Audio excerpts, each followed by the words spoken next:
Halo semuanya, Assalamualaikum. Bismillah, saya lanjutkan ya Pocong Neneng bagian 3. Ini dia selengkapnya di Tony FS dari Naila Nur Fajriah. Ponira yang kala itu cemas dengan Marjuki yang tak kunjung kembali, akhirnya bertekad untuk mencarinya. Terakhir mereka bertemu adalah pas waktu tepat di mana orang-orang menghantarkan Tumini dan Parno ke peristirahatan terakhirnya. Duh Kang, sudah mau maghrib, kok ia masih belum pulang sih? Ponira menggerutu di sepanjang jalan, mencari keberadaan Marjuki yang entah kemana. Sebenarnya hati Ponira saat itu tengah dirundung rasa takut, karena harus menyusul suaminya ke pemakaman. Apalagi jasad Tumini dan suaminya juga baru saja dikuburkan. Dan kematian mereka pun juga tragis. Penyebab kematiannya pun juga masih menjadi misteri. Tak ada seorang pun yang mengetahui dengan pasti penyebab kematian mereka berdua. Dirinya hanya takut jika Pocong Neneng tiba-tiba muncul untuk menghantuinya. Kok aku jadi merinding begini ya? Kalau bukan karena mencarimu, Kang, mungkin sekarang ini aku masih tidur ngelonin anak-anak. Gerutunya lagi. Ponira mengelus kedua lengannya dan mendapati bulu-bulunya itu berdiri. Hampir 2 menitan lagi, ia akan sampai ke pemakaman. Dari kejauhan, Ponira menyipitkan matanya ketika mengetahui ada kendaraan yang amat dikenalnya tengah terparkir di depan area pemakaman itu. Ia pun langsung mempercepat langkahnya untuk memastikan sendiri apa yang dilihatnya tadi. Saat dirinya sudah dekat, nampak sekali motor tua yang terparkir itu adalah kendaraan satu-satunya milik Darmoko. Lah, ini kan motor suaminya si Minul. Bukannya dia tadi pas ke makam ndak bawa kendaraan ya? Terus di mana orang yang punya motor ini? Ponira celingkukan ke kanan dan kirinya sambil sesekali memutarkan badannya mencari keberadaan Darmoko. Tanpa sengaja, mata Ponira mengarah masuk pada area dalam sekitar pemakaman. Dengan berbekal lampu sentrong yang dibawanya, ia pun menyorotkan benda yang ada di tangannya itu ke arah yang dituju. Matanya menyipit, memastikan yang di sana benar memang orang, ataukah memedi yang menyamar untuk menakutinya. Jantungnya semakin berdegup ketika ia memutuskan untuk mendekati sosok itu perlahan. Langkah demi langkah, telapak kakinya mulai berjalan menuju area pemakaman. Sayup adzan maghrib dari kejauhan mulai berkumandang. Sebelum Marjuki diketemukan, Ponira juga tak akan merubah niatnya. Tekadnya untuk mencari Marjuki masih tetap ia lakukan. Walaupun dari pagi bertemu pagi lagi, walaupun matahari telah berubah menjadi bulan. Hatinya memang sudah resah sedari siang tadi. Sesudah memakamkan jenazah Tumini dan Parno, nampaknya batang hidung Marjuki sudah tak terlihat lagi. Ia semakin was-was dan mencemaskan keadaan suaminya. Takut jikalau tragedi yang menimpa Tumini juga akan menimpa anggota keluarganya. Alasan ketakutannya pun juga bukan tanpa sebab. Andai saja yang bergumul dengan si Neneng waktu itu bukanlah suaminya, mungkin waktu itu pasti ia akan mengurungkan niatnya menyuruh para penduduk setempat untuk menghakimi Neneng sekaligus membakar tubuhnya secara hidup-hidup di atas kobaran api pada malam itu. Namun semuanya sudah terlambat. Teror di kampungnya juga sudah mulai menyebar. Beberapa warga lainnya pun memutuskan untuk pergi dan mengungsi ke perkampungan lain yang lebih aman, agar terhindar dari teror dan amukan arwah pocong wanita pezina itu. Dirinya hanya bisa pasrah dan berharap semoga ia dan keluarganya terhindar dari teror menyeramkan tersebut. Sementara itu, semakin Ponira mendekat, semakin jelas pula sosok yang membuatnya penasaran sedari tadi itu siapa. Gusti, ini kan Darmoko, suaminya Minul. Kok dia malah tidur di pemakaman toh? Bukannya pulang? Ponira terkejut melihat tubuh Darmoko yang terbaring di sebelah satu makam polos tanpa bunga dan nisan. Dirinya tak tahu itu makam siapa, dan baru kali pertama ini ia melihat makam tersebut. Netra Ponira hanya melihat Darmoko saja yang terbaring di atas pekuburan tersebut. Kepala dan juga matanya melirik, menengok ke kanan kirinya. Namun tak kunjung juga menemukan di manakah suaminya itu berada. Ia lalu membangunkan Darmoko, yang masih belum sadarkan diri untuk menanyakan keberadaan suaminya. Darmoko, ayo kendang tangi, turu yo nyang omah, turu kok neng kuburan. Omelnya sembari terus menggoyang-goyangkan tubuh Darmoko. Setelah menunggu beberapa menit, akhirnya lelaki itu terbangun. Dirinya masih merintih memegangi dahinya yang teramat pening. Matanya menyipit, pandangannya samar di saat ia mencoba untuk memastikan siapakah gerangan seseorang yang telah membangunkannya. Ayo Dar, ini itu sudah petang, cerocos Ponirah lagi. Suaranya seperti suara Mbak Yu Ponirah, batin Darmoko berbicara. Ia lalu mencoba menggelengkan kembali kepalanya berulang, kemudian mengerdipkan matanya. Barulah di situ dirinya bisa melihat dengan jelas seseorang yang ada di depannya kala itu. Dengan tenaga yang masih tersisa, Darmoko mencoba untuk bangkit. Kepalanya masih terasa pusing. Mbak Yu, seru Darmoko. Iya iki aku, awakmu kok dewean Dar? Ponirah mengira bahwa suaminya si Marjuki sedang bersama Darmoko. Namun dugaannya salah, hingga malam menjelang. Dirinya masih belum menemukan batang hidung suaminya itu. Darmoko tidak sepenuhnya merespon ucapan Ponirah. Justru saat ini, ia sangat terkejut karena posisinya tengah berada di pelataran pemakaman. Dan sungguh terkejutnya dirinya saat itu, rumah kosong mewah yang dilihatnya beberapa jam yang lalu rupanya adalah sebuah pemakaman umum yang ada di desanya sendiri. Hal yang lebih mengagetkannya lagi ialah tempat di mana ia ditemukan oleh Ponirah dalam keadaan tak sadarkan diri tadi merupakan makam milik si Neneng. Tipu daya mereka yang tak kasat mata sangatlah dahsyat. Dengan sekejap mereka menutup pandangannya agar seolah-olah pekuburan penuh nisan itu ialah rumah mewah yang baru saja diinjaknya. Ia lalu nampak mencari seseorang di sekelilingnya. Namun yang ada hanyalah dirinya, Ponirah, berikut dengan suara binatang malam yang semakin menambah pekatnya malam. Darmoko tak tahu di manakah Marjuki berada saat ini. Dirinya menjadi bingung jikalau nantinya Ponirah menanyakan keberadaan suaminya itu kepadanya.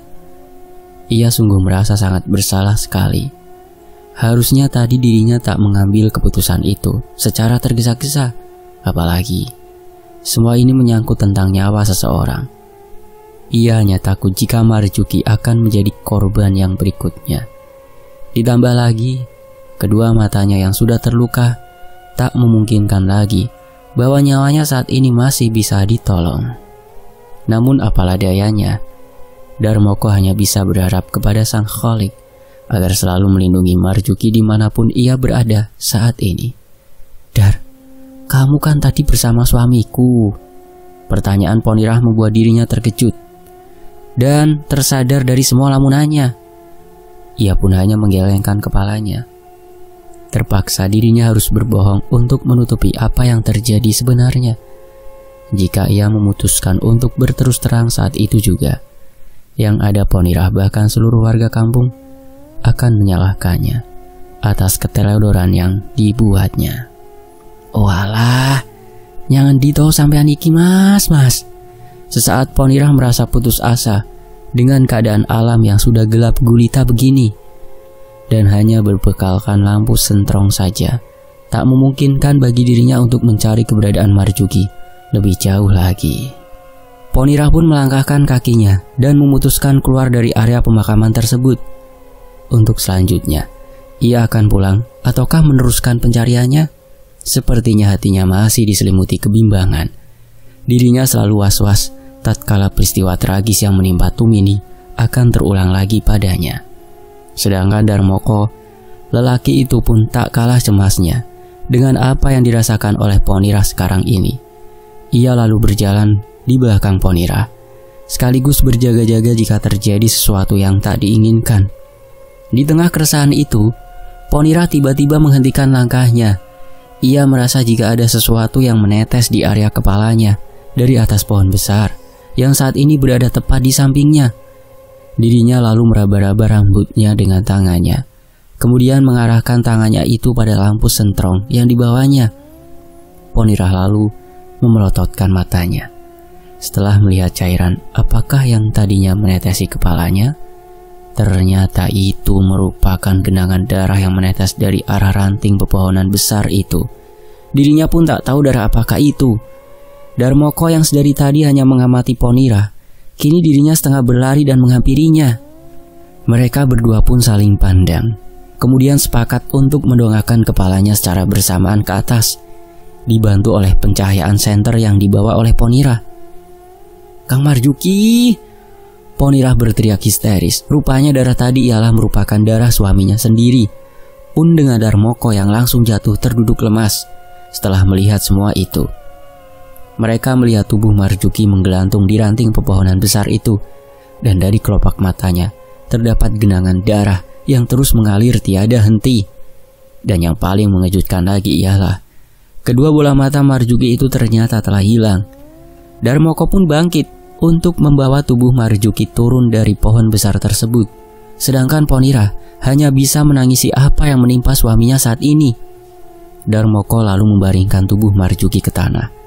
Ia lalu mengarahkan telinganya itu ke dada Marjuki untuk memastikan jantungnya itu masih berdetak atau tidak. Kemudian ia berganti mengecek pergelangan tangannya. Sangat disayangkan, nyawa Marjuki sudah tidak bisa diselamatkan. Ia tewas dengan keadaan kedua matanya yang bolong. Melihat kejadian tepat di depan matanya, Darmoko sungguh merasa sangat bersalah. Dirinya kini menatap iba ke arah Ponirah yang terus menangis meratapi kepergian suaminya itu.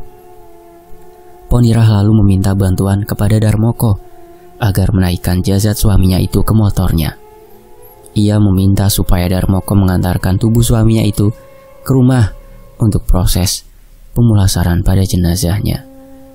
Lelaki itu hanya menganggukkan kepalanya tanpa berkata sepatah kata pun. Namun ketika mereka berdua hendak keluar dari area pemakaman itu, sontak saja secara tiba-tiba dari arah depan ada sosok yang melayang dengan kain kafan lusuh menghampiri mereka. Rupa sosok itu sangatlah menjijikkan. Giginya menyeringai tajam, dan di mulutnya itu juga seperti terdapat seonggok daging yang entah apa itu dengan bentuk bulat melingkar menyerupai biji bola mata manusia. Pocong! Ponirah ketakutan dan berteriak. Kemudian tubuhnya terkulai dan terjatuh ke tanah. Yu, tangio yu! Darmoko panik. Ia mengguncang-guncang tubuh Ponirah yang masih dalam keadaan pingsan. Sosok pocong dengan rupa hitam menjijikan itu terus memelototinya. Sesekali gigi runcingnya itu nampak mengunyah seonggok daging yang sudah berada di mulutnya tersebut.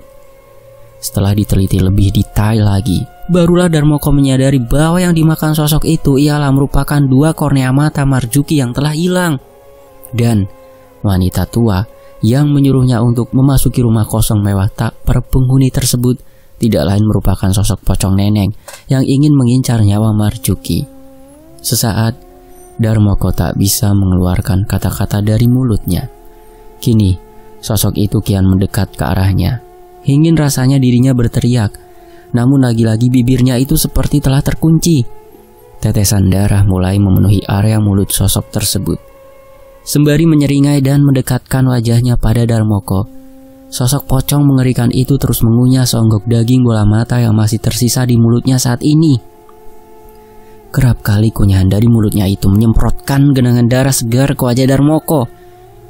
Ia pun hanya bisa memejamkan matanya, berharap sosok itu menghilang dari pandangannya. Ketika suara adzan Isya berkumandang dari kejauhan, Darmoko memberanikan diri untuk membuka kedua penglihatannya. Sosok pocong berwajah gosong mengerikan itu telah lenyap dari hadapannya. Ia pun mengelus dada karena bisa bernafas dengan lega. Masih membekas cipratan darah segar yang mengenai wajahnya itu. Lelaki itu pun segera mengelapnya dengan pakaian yang dipakainya saat ini, sebelum darah itu mengering dan meninggalkan jejak di wajahnya. Setelah itu, netranya beralih pada Ponirah yang masih tak sadarkan diri. Dirinya lalu membangunkannya segera dan mengajaknya untuk meninggalkan tempat itu secepatnya. Tak lupa juga dengan membawa tubuh Marjuki yang saat ini sudah menjadi jasad. Setelah Ponira tersadar, mereka pun segera bergegas untuk meninggalkan pemakaman. Seperti yang sudah dipikirkan sebelumnya, Ponira menyuruh Darmoko untuk menaikkan jasad suaminya itu ke motornya. Sedangkan dirinya sendiri lebih memilih untuk berjalan kaki saja, sebab motor keluaran lama Darmoko tak cukup muat jika harus membonceng 3 orang sekaligus, apalagi joknya yang terlalu kecil dan sempit. Suara deru kendaraan roda 2 Darmoko telah dipacu. Lelaki itu mengendarai motornya, sembari satu tangannya tetap memegangi tubuh Marjuki yang disandarkannya pada tubuh bagian belakangnya. "Yu, aku melakukan dhisik yo yu," pamit Darmoko kepada Ponira. "Yo, hati-hati," jawabnya dengan nada yang masih setengah sesenggukan. Mereka pun akhirnya berpisah di depan area pemakaman tersebut. Ponira sesekali menyekap peluh yang keluar dari netranya. Ia tak menyangka bahwa tindakan yang telah diperbuatnya pada malam itu malah menjadi kutukan bagi kampungnya sendiri. Satu persatu orang terdekatnya mati dikarenakan sumpah serapah yang diucapkan neneng kala itu. Ponira berjalan dengan langkah kaki begitu berat. Satu persatu dilihatnya para warga juga sudah tak berani untuk menampakkan batang hidungnya di luar pelataran rumah. Semenjak peristiwa tragis malam itu dan teror yang terus-menerus menghantui kampung, warga lebih memilih untuk menutup rapat-rapat pintu dan jendela rumahnya. Bahkan ketika azan maghrib dan isya dikumandangkan, tak jarang beberapa penduduk sekitar berniat untuk mengunjungi surau belakangan ini karena takut. Sesekali Ponira memegangi tengkuk lehernya. Dirinya merasa bahwa ada sepasang mata tengah mengintainya. Ia lalu menghentikan langkahnya sejenak, lalu menolehkan kepalanya ke arah belakang.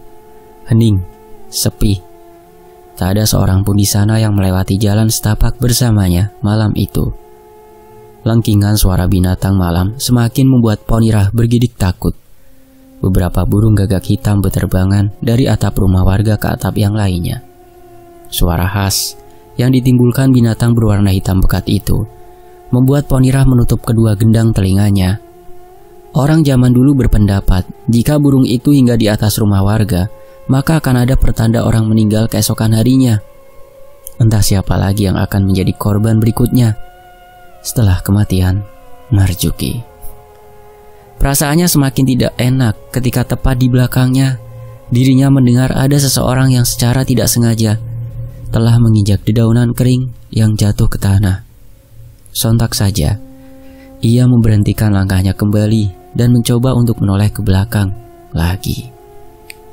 Kedua matanya terpejam, takut jika apa yang dirasakannya malam itu akan menjadi kenyataan.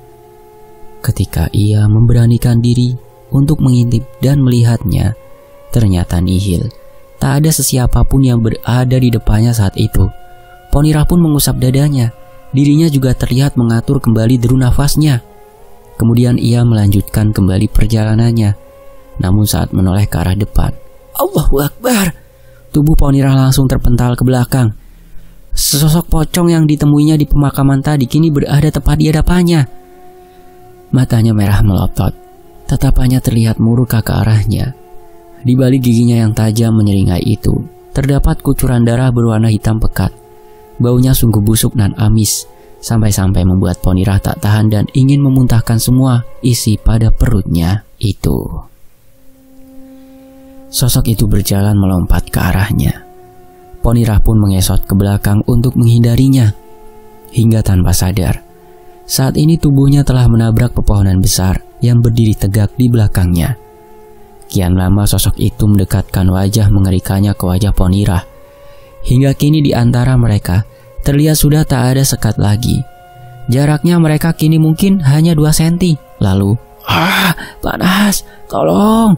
Secepat kilat sosok berkain kafan lusuh itu menyemburkan ludahnya ke wajah Ponira. Membuat Ponira merintih kesakitan.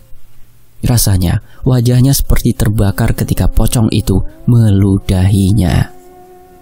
Ponira masih berusaha untuk membuka matanya, memastikan bahwa kali ini ia bisa untuk menghindari serangan sosok yang ada di depannya saat ini. Ketika dirinya menyipitkan matanya, Sosok menyeramkan itu seketika telah berubah menjadi seorang wanita cantik yang manakala Ponira sangat mengenalnya. Seorang itu duduk berjongkok tepat di depan Ponira. Ia nampak menyunggingkan bibir ketika melihat Ponira tengah merintih kesakitan sembari memegangi seluruh permukaan wajahnya. Neneng, dirinya tampak terkejut sekali. "Iyo Mbak Yu, iki aku," sahut wanita itu dengan senyum menyeringai. "Ternyata Mbak Yu masih ingat denganku. Apa Mbak Yu juga ingat atas apa yang Mbak Yu perbuat bersama warga lainnya malam itu padaku?" ujarnya sembari mengelus rambut Ponira yang sudah acak-acakan. Ampunilah aku. Tolong jangan bunuh aku." Ponira pun bersimpuh dan sujud di kaki Neneng. "Ampun," kata Mbak Yu. Kini Neneng menjambak kasar rambut Ponira. "Lepaskan aku kesakitan." Ponira mengerang. Dirinya hanya bisa pasrah ketika Neneng mulai menjambak kasar rambutnya yang telah memutih itu. "Apa Mbak Yu beserta yang lainnya juga mengampuniku pada malam itu?" Derayan air mata darah mulai keluar dari kelopak Neneng.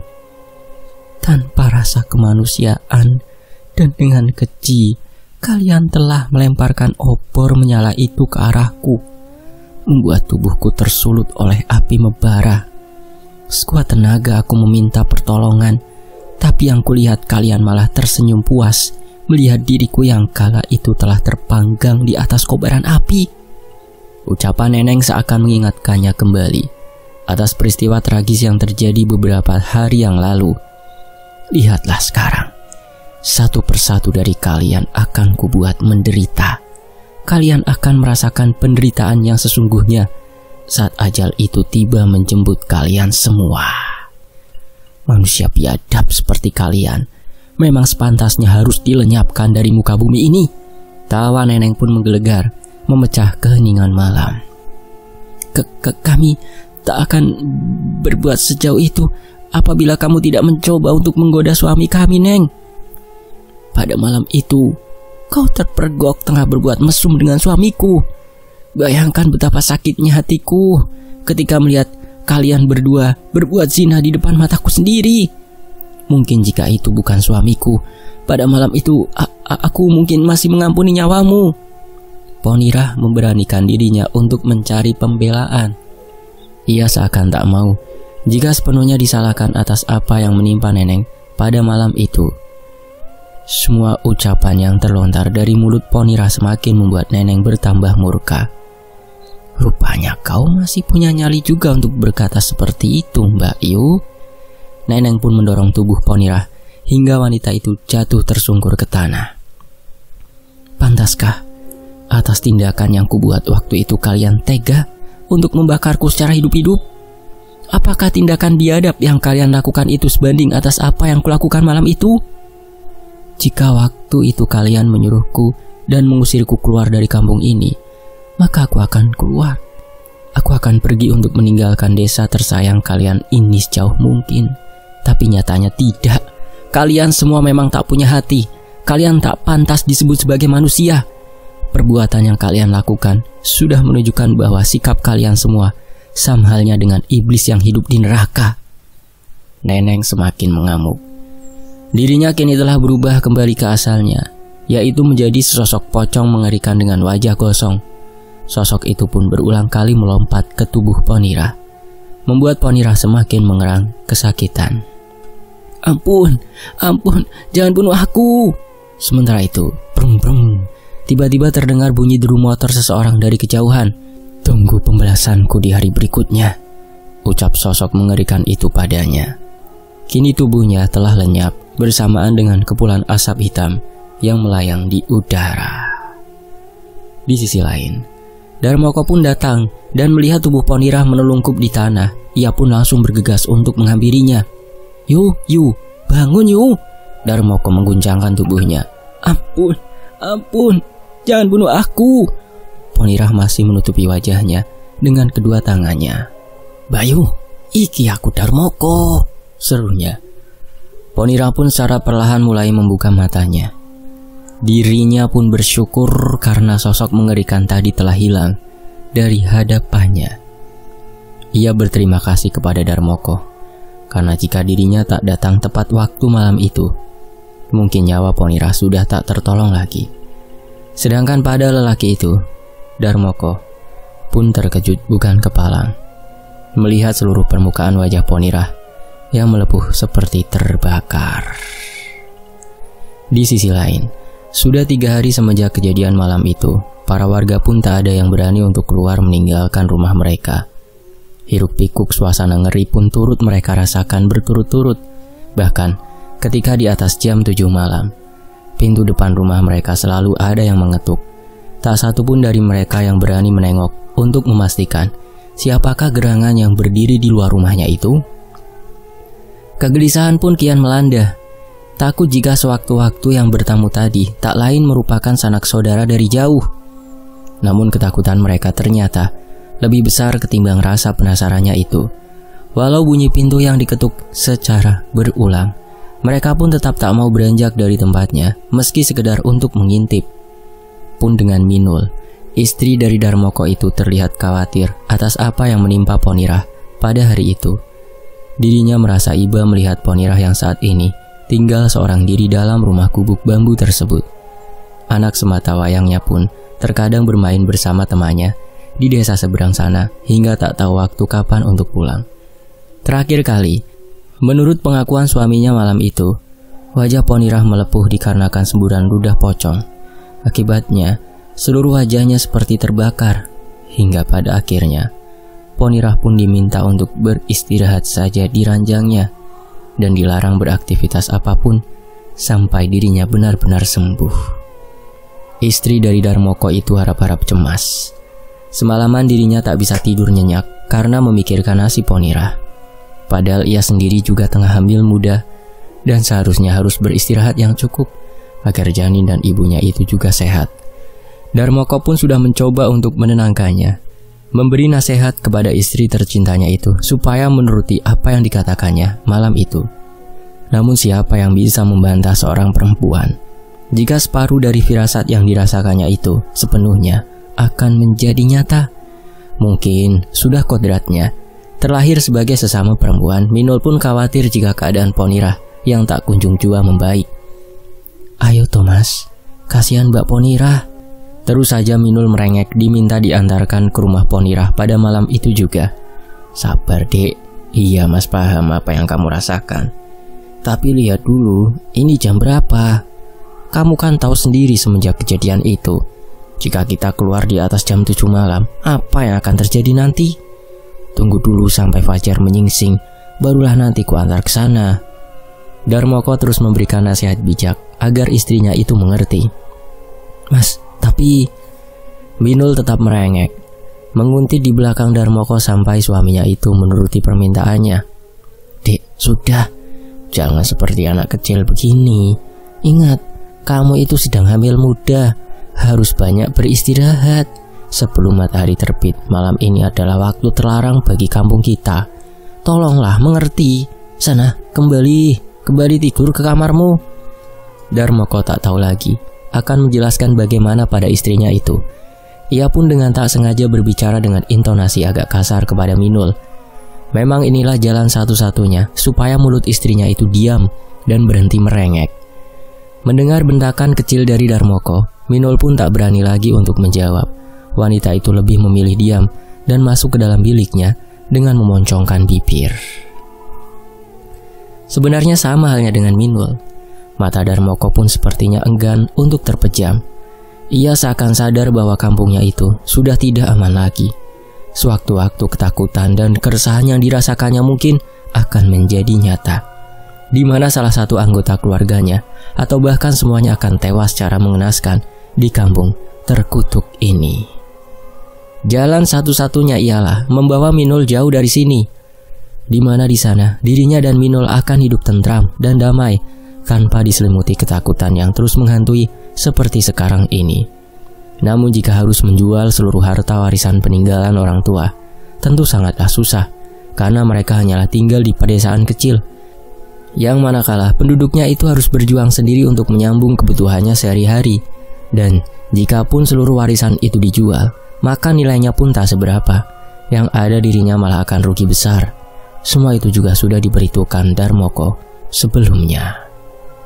Malam pun terus bergulir, hingga tanpa sadar suara kokok ayam jago memekik gendang telinga menandakan bahwa pagi yang dinanti Minul sudah tiba.